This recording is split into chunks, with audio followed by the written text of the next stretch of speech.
Hi everyone, welcome to Go Classes. Let's solve this question. This is a question from the textbook Ullman, Database Systems, the complete book by Jeffrey Ullman. Okay, so let's solve this question. In this question, he's saying that there is a relation R, A, B, C, D. So four attributes you have, and functional dependencies are given to you. B determines AD, and the proposed decomposition. This is the proposed decomposition AB, BC, CD. Okay, so let's solve this question. So first of all, and this question is asking whether this decomposition, basically the question is this decomposition is lossless or lossy. So this is the question, lossless or lossy. This is what we have to find out. So let's see this. So relation has four attributes and the functional dependencies are given to you, that B determines AD. So B determines A, B determines D.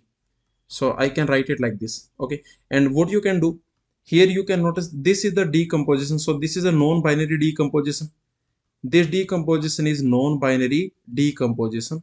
So how can we check whether this decomposition is lossless or lossy? So you can just apply the Chase algorithm. So what you will do, you have four attributes, so just make the table.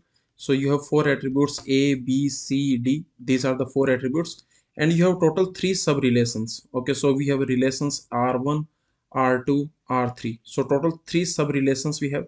So this is the table that we have here, correct? Okay, so this is the table that we have now. Okay, so you can notice R1 has two attributes A comma B. So just put these entries A.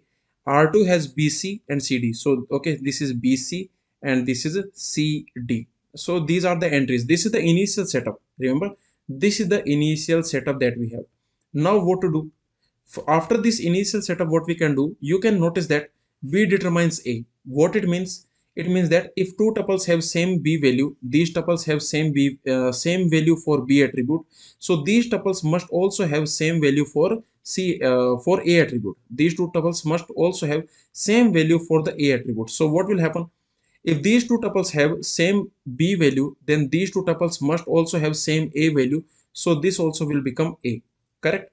Also you can notice also that here I can say B determines D. So you can notice here B has value A, so in these two tuples D also must have same value. In these two tuples I can say that B or D also must have same value. In these two tuples D must have same value. So I can, okay, I don't know which value to put, so let me put B comma B. So okay, so you can notice this is what we got here. So what I can do, okay, I can put A here. So this is what we got. I can put A here, I can put B here, I can put B here. So this is the setup we got. Now can we do something? Okay, can we, okay, so these are the functional dependencies. Functional dependencies, B determines AD. This is the functional dependency. So okay, B determines AD. Now you can notice again, what about this? B determines A. So can I change something now? You can notice again here B value is same. So in these two tuples A value must be same, which is already same. And you can notice that here I can say here B determines D. So in these two tuples B has same value. So in these two tuples D also must have same value, which is same. So we cannot change. The point is very simple, that so now there is no change. I can say there is no change, no change possible. So okay, this is the table we got, and in this table now no changes possible. Whatever you do, you cannot make any change. So I can say in this table now no changes possible. So because there is no change possible in this table, and you can notice there is no row with all the A entries. So you can notice no changes possible first of all. So no changes possible. No changes possible in the table.